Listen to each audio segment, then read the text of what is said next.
الرحمن الرحيم الحمد لله الذي هدانا لهذا وما كنا لنهتدي لولا أن هدانا الله لقد جاءت رسل ربنا بالحق ثم الصلاة والسلام والتحية والإكرام على النبي الأمي المكي المدني الهاشمي الأبطحي مولانا ومولى الثقلين جد الحسن والحسين أبي القاسم وعلى أهل بيته الطيبين الطاهرين المعصومين المظلومين ولعنة الله على أعدائهم وغاصبي حقوقهم ومنكري فضائلهم ومصائبهم وشجاعتهم وعطشهم أجمعين. بسم الله الرحمن الرحيم.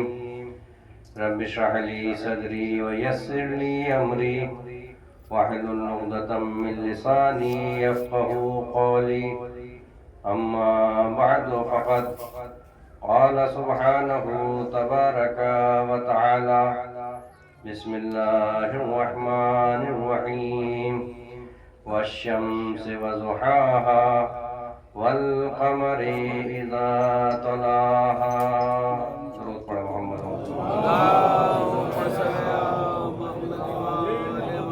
سے گزارش ہے کہ تھوڑا آگے آ جائیں گے تو آنے والوں کو تھوڑا آسانی رہے گی. ایک درود پڑھیں محمد محمد.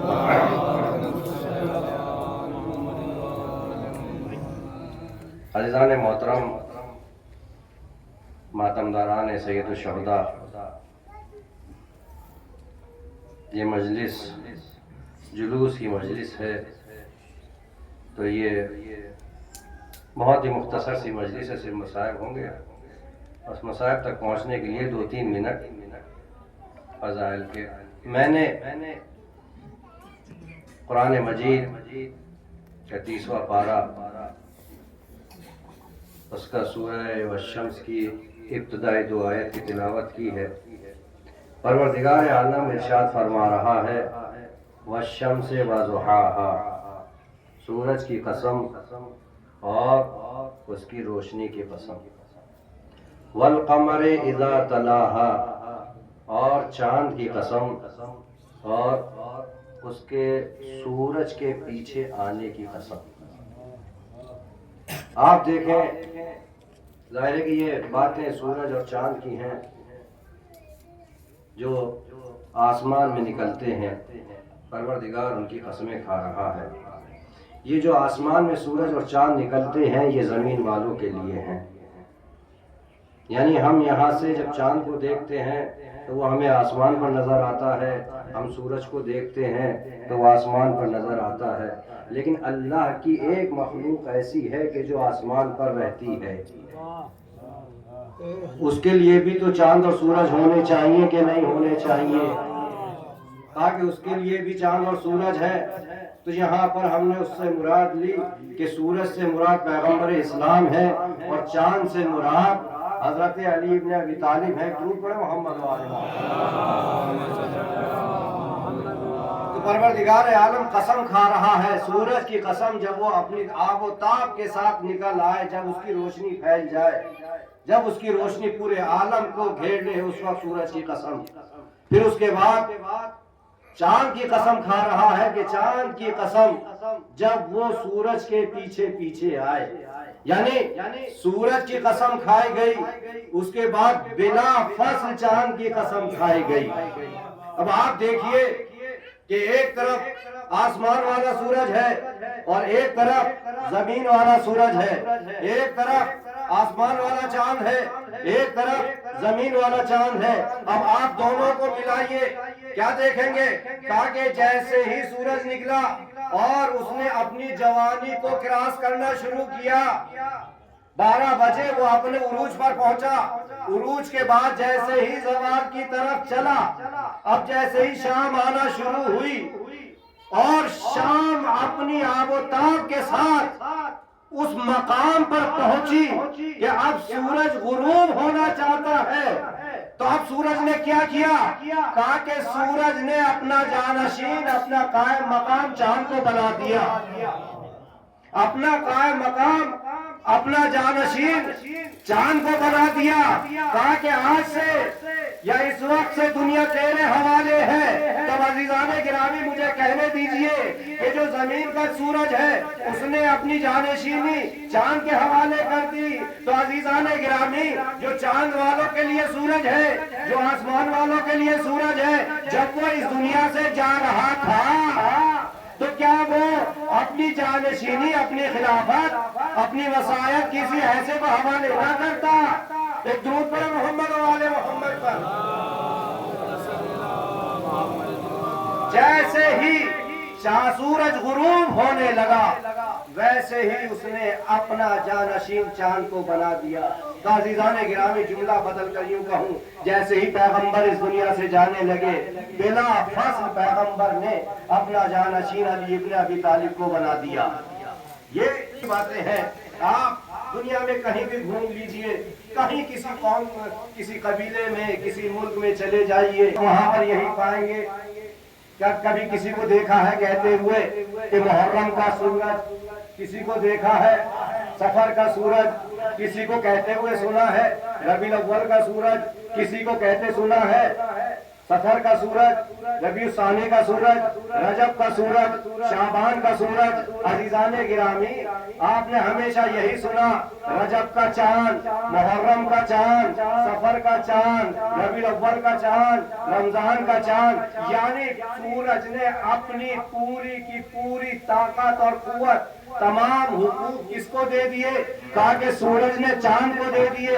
اب عید ہوگی تو چاند کے مطابق ہوگی، اب محرم برپا ہوگا تو چاند کے مطابق ہوگا، اب بقرعید ہوگی تو چاند کے مطابق ہوگی۔ کوئی یہ کہتا ہوا نظر نہیں آئے گا سورج نکلا ہے لہذا عید منا لو، وہ سورج نکلا ہے لہذا محرم منا لو، نہیں۔ اب جو شریعت چلے گی وہ چاند کے مطابق چلے گی، لہذا پوری شریعت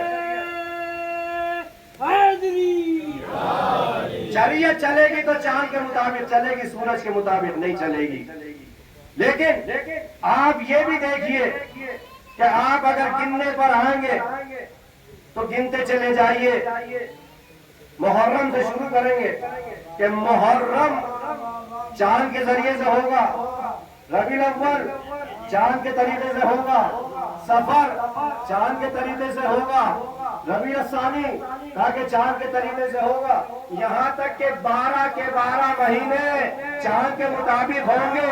تو اب مجھے کہنے دیجئے کہ سورج ایک ہے، چاند 12 ہے۔ ایک درود پڑھیں محمد و آل محمد۔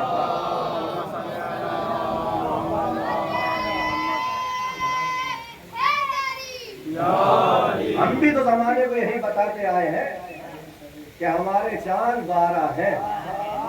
یہ زمانہ جو اندھا، بہرا، گونگا ہے، نہ سمجھے تو یہ اس کی خطا ہے، اس میں ہماری کوئی خطا نہیں ہے۔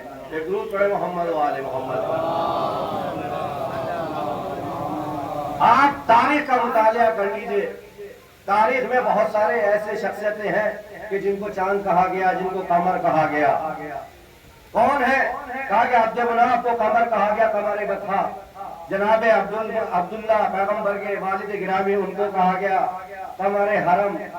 اور ہمارے پیغمبر کو کہا گیا کہ جب پیغمبر چادر یمانی میں تشریف لے آئے تو ارشاد ہوا کہ آپ کا چہرہ چودھویں کے چاند کی طرح چمک رہا تھا۔ اور اس کے بعد چوتھے مقام پر فرمایا والقمر اذا تلاہا، اور چاند کی قسم کہ جب وہ سورج کے پیچھے پیچھے چل رہا تھا، یعنی مولا علی۔ اور پانچویں کہا کہ مولا عباس کا لقب ہے قمر بنی ہاشم، تو مجھے یہی بڑھانا ہے۔ یعنی یہ 5 چاند ہیں، پہلا عبد مناف، دوسرے جناب عبداللہ، تیسرے پیغمبر اسلام، چوتھے مولا علی، پانچویں مولا عباس۔ یہ 5 افراد ہیں کہ جن کو چاند کہا گیا۔ اب عزیزان گرامی ایک چھوٹی سی مثال دے دوں۔ کہا کہ آپ کے یہاں کوئی ایک پہلوان ہو تو سب اس کا احترام کریں گے، کہا کہ بہت بڑا پہلوان ہے۔ کوئی ایک ڈاکٹر ہو، کہا کہ ڈاکٹر صاحب ہے، احترام کریں گے۔ کوئی انجینئر ہو، احترام کریں گے کہ انجینئر صاحب ہے، کوئی ٹھیک ہے کہ ہے، لیکن ایک خاندان ایسا ہو کہ جس میں سب کے سب پہلوان، ایک خاندان ایسا ہو کہ جس میں سب کے سب ڈاکٹر، ایک خاندان ایسا ہو کہ جس میں سب کے سب انجینئر، لیکن اس میں ایک انسان ایسا ہو کہ جو سب سے بہتر ہو، ایک انسان ایسا ہو جو سب سے زیادہ پہلوان ہو، تو عزیزان گرامی یہی فلسفہ ہے۔ آپ دیکھ لیجئے قمر بنی ہاشم میں کوئی بطھا کا قمر ہے، کوئی حرم کا قمر ہے، کوئی بطھا کا قمر، کوئی حرم کا قمر، کوئی پیغمبر اسلام کی طرح قمر، کوئی علی مرتضیٰ کی طرح قمر، لیکن کسی کو بھی قمر بنی ہاشم نہیں کہا گیا۔ قمر بنی ہاشم کس کو کہا کہ قمر بنی ہاشم کہا گیا عباس کو۔ عزیزان گرامی کہا کہ چاند کی خاصیت کیا ہے، چاند کی خصوصیت کیا ہے؟ کہا کہ چاند کی خاصیت اور خصوصیت یہ ہے کہ چاند سورج کے پیچھے چلتا ہے اور اس سے شعاعیں لیتا ہے۔ تو علی نے بھی یہی کام کیا تھا کہ علی پیغمبر اسلام کے مطیع و فرمانبردار تھے، اور یہی کام مولا عباس نے بھی کیا۔ کہا کہ مولا عباس امام حسین کے مطیع اور فرمانبردار تھے۔ کسی ایک موقع پر آپ مجھے دکھا دیجئے کہ مولا عباس نے اعتراض کیا ہو، جبکہ اعتراض کے بہت سارے مواقع تھے، اور یہی دلیل ہے مولا عباس کے علم کی۔ کیوں؟ اس لیے کہ جاہل اعتراض کرتا ہے، عالم کبھی اعتراض نہیں کرتا۔ بہت ساری مثالیں مل جائیں گی۔ آپ دیکھیے دو لفظ ہے، ایک ہے شجاعت اور ایک ہے اطاعت۔ شجاعت اور اطاعت، تاکہ ان دونوں لفظوں میں کیا مواصلت ہے، کیا ضد پائی جاتی ہے؟ تاکہ شجاعت کہتے ہیں بہادری کو اور اطاعت کہتے ہیں فرما برداری کو۔ شجاعت بہادری، دلیری، لیکن شجاعت کس میں پائی جاتی ہے، اور جب پائی جاتی ہے تو اس کا اثر کیا ہوتا ہے؟ بس میں نے اپنی بات تمام کی۔ کہا کہ شجاعت جس انسان میں پائی جائے گی اس کا دل سخت ہوگا۔ شجاعت جس میں پائی جائے گی اس انسان کا دل سخت ہوگا۔ کیوں ہوگا؟ کہا کہ اگر یہ شجاع نہیں ہوگا تو جنگ میں جا کر لڑ نہیں سکتا۔ کیوں؟ آج ایسے ہی جنگ میں جائے گا، خون دیکھے گا، ویسے ہی فرار ہو جائے گا۔ جنگ میں ٹکے رہنے کے لیے دل کا مضبوط ہونا بہت ضروری ہے، لہذا شجاعت کے لیے دل کا سخت ہونا ضروری ہے، اور اطاعت کے لیے دل کا نرم ہونا بہت ضروری ہے۔ اگر دل کا نرم نہیں ہوگا تو فوراً اعتراض کر دے گا، یہ بھی نہیں دیکھا گا کہ سامنے نبی ہے کہ کون ہے۔ وہ کہے گا نا کہ آج جیسا مجھے شک ہوا ہے نبوت میں، اس سے پہلے ایسا کوئی شک نہیں ہوا۔ تو عزیزان گرامی اب آپ سمجھ گئے کہ اطاعت میں اور شجاعت میں کیا فرق ہے۔ کہا کہ یہ دونوں ہے ضد ایک دوسرے کی۔ اور عزیزان گرامی علی کا گھرانہ وہ ہے کہ جس نے ضدوں کو جمع کر دیا ہے۔ علی کا گھرانہ وہ ہے کہ جس نے ضدوں کو جمع کر دیا۔ آپ علی کی شخصیت کو لے لیجئے، ایک کاتب کتابت کرنے والا، اس کے لیے ضروری ہے کہ اس کی انگلیاں نرم ہوں۔ ایک مزدور، اس کے لیے ضروری ہے کہ اس کا ہاتھ سخت ہو۔ ایک خطیب جو منبر پر آ کر بول رہا ہے، اس کے لیے ضروری ہے کہ اس کا دل نرم ہو۔ کیوں؟ اس لیے کہ اگر اس کا دل نرم نہیں ہوگا تو وہ جذباتی ہو جائے گا، اور جب جذباتی ہو جائے گا تو وہ اپنی بات کہہ نہیں سکتا غصے کی وجہ سے، لہذا دل کا نرم ہونا ضروری ہے۔ اور میدان کے لیے دل کا سخت ہونا ضروری ہے۔ تو عزیزان گرامی علی کے اندر ایک وقت میں شجاعت بھی ہے، خطابت بھی ہے۔ علی ایک وقت میں خطیب بھی ہے، شجاع اور دلیر بھی ہے، ایک وقت میں علی مزدور بھی ہے اور کاتب بھی ہے۔ علی میں ساری صفتیں پائی جاتی ہے۔ تو اب عزیزان گرامی یہ صفتیں عباس میں کہاں سے آئی؟ کہا کہ عباس میں شجاعت علی کے ورثے میں ملی تھی، اور اطاعت ام البنین کی طرف سے ملی تھی۔ کیوں؟ اس لیے کہ ام البنین جب آئی ہے تو آنے کے بعد یہی تو ایک جملہ کہا ہے کہ شہزادوں تم مجھے اپنی ماں نہ سمجھنا بلکہ میں تمہاری خادمہ بن کر آئی ہوں۔ یعنی ام المؤمنین نے پہلے ہی موقع پر بتا دیا کہ آپ گھبرانا نہیں، آپ پریشان نہیں ہونا، آپ فاطمہ کے فرزند ہیں، میں آپ کی خادمہ ہوں۔ اور عزیزان گرامی آخر عمر تک یہی صفت عباس میں پائی جاتی رہی ہے۔ کون عباس؟ ام المؤمنین کا لال عباس۔ کون عباس؟ میں نے ابھی بیان کیا تھا لیکن مختصر بیان کیا تھا۔ جناب عباس وہ شخصیت کا نام ہے۔ آپ بہادری کی بات کرتے ہیں، بہادر تو بہت سارے تھے۔ جناب عقیل ان سے بہادر کوئی نہیں تھا، جناب محمد حنفیہ ان سے زیادہ بہادر کوئی نہیں تھا، جناب عبداللہ ان سے زیادہ کوئی بہادر نہیں تھا، اور مولا عباس، یہ چار شخصیتیں ایسی تھیں۔ تاریخ نے لکھا ہے کہ اگر یہ چاروں ایک جنگ میں ایک جگہ جمع ہو جائے تو مقابل کے لشکر میں اتنی طاقت نہیں کہ وہ ان سے جیت پائے، لیکن امام حسین نے ان چاروں میں سے انتخاب کیا تو مولا عباس کا کیا۔ کس بنیاد پر؟ تاکہ شجاعت پر نہ، شجاعت تو چاروں ہے، تاکہ پھر کس بنیاد پر انتخاب کیا؟ تاکہ جہاں عباس شجاع تھے وہیں اطاعت گزار بھی تھے۔ اس اطاعت گزاری کی بنیاد پر عباس کو ساتھ لے کر چلے۔ اور عزیزہ آپ کو معلوم ہے کہ جب امام علی علیہ السلام کا آخری وقت ہے، امام نے وصیتیں کی ہیں، سب کو مولا حسن کے حوالے کیا ہے، لیکن امام حسین کو مولا عباس کو کسی کے حوالے نہیں کیا۔ ام المؤمنین ایک کونے میں بیٹھی ہوئی تھی، پریشان ہو گئی، ہاتھوں کو جوڑ دیا، اے میرے والی وارث، میرے بیٹے سے کوئی خطا ہو گئی ہے، آپ نے سب کو حسن کے حوالے کر دیا ہے لیکن میرے بیٹے کو کسی کے حوالے نہیں کیا۔